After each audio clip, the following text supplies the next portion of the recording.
یہ course state board Jammu و کشمیر کے پڑھنے والے تمام طلبہ و طالبات کے لیے ہماری ویب سائٹ urdunotes.com نے تیار کیے ہیں۔ کتاب بہارستان اردو جماعت دہم سبق نمبر 5 الطاف حسین حالی کا خاکہ۔ مشق کا سوال نمبر 1، خاکہ حالی کا مختصر خلاصہ لکھیے۔ حالی مولوی عبدالحق کا ایک لکھا خاکہ ہے۔ اس خاکہ میں مولوی عبدالحق نے حالی کے مختلف عادات و اطوار اور اوصاف پر روشنی ڈالی ہے۔ عماد الملک کہتے ہیں کہ سر سید کی جماعت میں حالی جیسا کوئی بلند پایا شخص نہ تھا۔ حالی با مروت، با اخلاق اور بہت انصاف پسند شخصیت کے مالک تھے۔ وہ ہر ایک سے خوش اخلاقی کے ساتھ پیش آتے تھے۔ ایک بار مولوی حمید الدین ملنے کو گئے۔ حالی ان کی تعظیم کے لیے کھڑے ہو گئے۔ آل انڈیا ایجوکیشنل کانفرنس کے سفیر مولوی انوار احمد جب ایک دن ان سے ملنے آئے تو رات کو حالی کے ہاں ٹھہرے۔ حالی نے ان کی خوب مہمان نوازی کی۔ رات کو خود ایک کمبل اوڑھنے کو دی۔ حالی ہندوؤں اور مسلمانوں میں اتحاد دیکھنا چاہتے تھے۔ وہ ملک کے ہر فرد کی ترقی کے خواہش مند تھے۔ دوسرے شاعروں کی طرح اپنی شہرت کے خلاف نظر آتے تھے۔ حالی انگریزی سے واقف نہ تھے۔ عملی میدان میں ان کی 2 یادگاریں ہیں۔ ایک پانی پت میں ان کا مدرسہ، دوم پانی پت میں ہی ان کی اورینٹل لائبریری کا قیام کرنا تھا۔ حالی جدید تعلیم کے حامی تھے۔ وہ اردو میں اچھے ڈرامے اور ناولوں کو لکھنے کے خواہش مند تھے۔ آخر پر ان کی 2 بڑی تمنائیں تھیں کہ اردو میں تذکیر و تانیث کے قواعد و ضوابط بڑی اچھی طرح سے وضع کیے جائیں۔ مشق کا سوال نمبر 3، سوالات کے جوابات لکھیں۔ نمبر 1، قومی اتحاد کے بارے میں مولانا حالی کا کیا خیال تھا؟ قومی اتحاد کے بارے میں مولانا حالی کا خیال بڑا صاف و پاک اور ہمدردانہ نوعیت کا تھا۔ وہ ملک کے ہر فرد میں ذات پات کو چھوڑ کر قومی اتحاد دیکھنا چاہتے تھے، لیکن جب بھی ہندوؤں اور مسلمانوں میں کہیں کوئی انبن ہو جاتی تھی تو ان کا دل برداشتہ ہو جاتا تھا۔ وہ اپنی تحریروں میں ہر قوم و ملت کے افراد کا خیال رکھتے تھے۔ نمبر 2، مولانا حالی نے عملی میدان میں کون سی 2 یادگاریں چھوڑی ہیں؟ مولانا حالی نے عملی میدان میں جو 2 یادگاریں چھوڑی ہیں ان میں پہلی یادگار پانی پت میں ایک مدرسے کا قیام کرنا تھا جو اب حالی ہائی اسکول کے نام سے جانا و پہچانا جاتا ہے۔ دوسری یادگار ان کی پانی پت میں اورینٹل لائبریری کا قیام عمل میں لانا شامل ہے۔ مشق کا سوال نمبر 3، مندرجہ ذیل 3 نثری اصناف کس طرح ایک دوسرے سے مختلف ہیں؟ نمبر 1، خاکہ نگاری، کسی شخصیت یا شخص کے بارے میں کچھ حالات و واقعات، عادتیں و خصلتیں وغیرہ لکھنا خاکہ نگاری کہلاتا ہے۔ نمبر 2، سوانح نگاری، کسی شخصیت یا شخص کے بارے میں پیدائش سے لے کر موت تک تمام حالات و واقعات ترتیب وار لکھنے کو سوانح نگاری کہتے ہیں۔ نمبر 3، شخصیت نگاری، کسی شخصیت یا شخص کے بارے میں اپنے تاثرات کے ساتھ ساتھ دیگر لوگوں کے خیالات و افکار لکھنے کو شخصیت نگاری کہتے ہیں۔ مشق کا سوال نمبر 4، مندرجہ ذیل بیانات کے ثبوت کے طور پر سبق میں سے ایک واقعہ تلاش کر کے لکھیے۔ نمبر 1، مولانا حالی شہرت اور خود نمائی پسند نہیں کرتے تھے۔ جواب، لوگ مولانا حالی سے ان کا کلام سننے کی فرمائش کرتے تھے مگر وہ کسی نہ کسی طرح ٹال دیتے تھے اور اکثر یہ عذر پیش کر دیتے تھے کہ میرا حافظہ بہت کمزور ہے، اپنا لکھا بھی یاد نہیں رہتا۔ یہ عذر لنگ ہی تھا، اس میں کچھ حقیقت نہ تھی، لیکن اصل بات یہ تھی کہ وہ خود نمائی سے بچتے تھے۔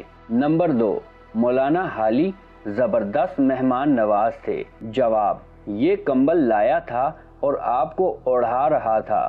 انور احمد صاحب لکھتے ہیں کہ مجھ پر ان کی شفقت کا ایسا اثر ہوا کہ میں عمر بھر نہیں بھول سکا۔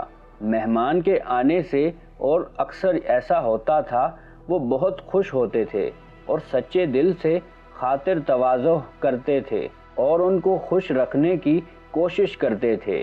نمبر 3، مولانا حالی بعض اوقات چھوٹوں کا بھی ادب کرتے تھے۔ جواب: مرحوم حمید الدین ان سے ملنے گئے تو وہ سر و قد تعظیم کے لیے کھڑے ہو گئے۔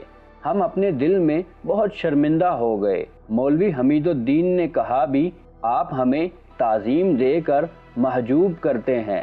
فرمانے لگے کہ آپ لوگوں کی تعظیم نہ کروں تو کس کی کروں؟ آئندہ آپ ہی قوم کے ناخدا ہونے والے ہیں۔ مشق کا سوال نمبر 5، مصنف کا حوالہ دے کر سیاق و سباق کے ساتھ درجہ ذیل اقتباس کا محاصل لکھیے۔ جدید تعلیم کے بڑے حامی تھے۔ اس کی اشاعت و تلقین میں مقدور بھر کوشش کرتے رہے، لیکن آخری عمر میں ہمارے کالجوں کے طلباء کو دیکھ کر انہیں کسی قدر مایوسی ہونے لگی تھی۔ مجھے خوب یاد ہے کہ جب ان کے نام حیدرآباد میں ایک روز اولڈ بوائے آیا تو پڑھ کر بہت افسوس کرنے لگے کہ اس میں سوائے مسخرے پن کے کچھ بھی نہیں ہوتا۔ انہوں نے کہا، علی گڑھ کے طلباء سے اس سے اعلیٰ توقع تھی۔ یہ اقتباس ہماری درسی کتاب بہارستان اردو کی 10ویں کتاب کے حصہ نثر میں بابائے اردو مولوی عبدالحق کے لکھے ہوئے خاکہ حالی سے لیا گیا ہے۔ مندرجہ بالا اقتباس کا محاصل کچھ اس طرح سے ہے۔ مولانا حالی جدید تعلیم کے زبردست حامی تھے۔ اس کی بھرپور اشاعت کرنے میں ہمیشہ مگن رہتے تھے۔ آخری عمر میں کالجوں کے 2 طالب علموں کو دیکھ کر حالی کو بڑا غم و دکھ ہوا۔ بابائے اردو کہتے ہیں، جب ایک دن حیدرآباد میں ایک رسالہ اولڈ بوائے چھپ کر آیا تو اس کو پڑھ کر حالی کو بڑا دکھ ہوا اور کہا کہ اس رسالہ میں ہنسی مذاق کے بغیر کچھ بھی نہیں ہے، اور فرمایا، مجھے علی گڑھ طلباء سے اس قسم کی امید نہیں تھی۔ مشق کا سوال نمبر 6، واحد کی جمع اور جمع کی واحد لکھیں۔ کتاب، کتابیں، ادب، آداب، قلم، قلمیں، وقت، اوقات، بات، باتیں، سبب، اسباب، رات، راتیں، فلک، افلاک، نظم، نظمیں۔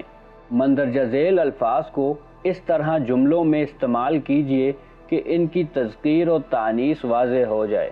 دہی، دہی بہت کھٹا ہے۔ مذکر، مالا، میں نے بازار سے ایک مالا خریدی ہے۔ مؤنث، برف، آج کشمیر میں برف باری ہو رہی ہے۔ مؤنث، آبشار، اہربل کا آبشار بہت مشہور ہے۔ مذکر، دل، ہر ایک جاندار اپنا ایک دل رکھتا ہے۔ مذکر، چاند، عید کا چاند نظر نہیں آیا۔ مذکر، وہ مرکب جو اسم اشاریہ اور مشار الہ سے مل کر بنے مرکب اشاری کہلاتا ہے۔ مثلا یہ کتاب، وہ قلم، ان میں یہ اور وہ اسم اشاریہ ہیں، جبکہ کتاب اور قلم مشار الہ ہیں۔ مشار الہ سے مراد وہ چیزیں جس کی طرف اشارہ کیا جائے، اور اسم اشارہ سے مراد وہ اسم ہے جو کسی چیز کی طرف اشارہ کرنے کے لیے بولا جائے۔ درجہ ذیل جملوں میں سے مرکب اشاری تلاش کریں۔ نمبر 1، وہ کتاب بہت دلچسپ ہے۔ وہ کتاب مرکب اشاری ہے۔ نمبر 2، یہ لڑکا ذہین ہے۔ یہ لڑکا مرکب اشاری ہے۔ نمبر 3، یہ قلم اور وہ پینسل میں نے سری نگر سے خریدے ہیں۔ یہ قلم، وہ پینسل مرکب اشاری ہیں۔ مشق کا سوال نمبر 7، مثال دیکھ کر خالی جگہ پر کریں۔ مذکر کے مؤنث لکھیں۔ منشی، منشائن، ٹھاکر، ٹھاکرائن، حلوائی، حلوائن، کھیتری، کھیترائن، قصائی، قصائن، نائی، نائن، فرنگی، فرنگن۔ مشق کا سوال نمبر 8، مثال دیکھ کر متضاد الفاظ لکھیے۔ قریب، دور، باہر، اندر، اوپر، نیچے، دن، رات، وسیع، تنگ، پہلا، آخری، نرم، سخت، اعلیٰ، ادنا۔ اس طرح کے تمام نصابی اسباق اور حل شدہ مشقوں کے لیے ہماری ویب سائٹ urdunotes.com پر وزٹ کریں۔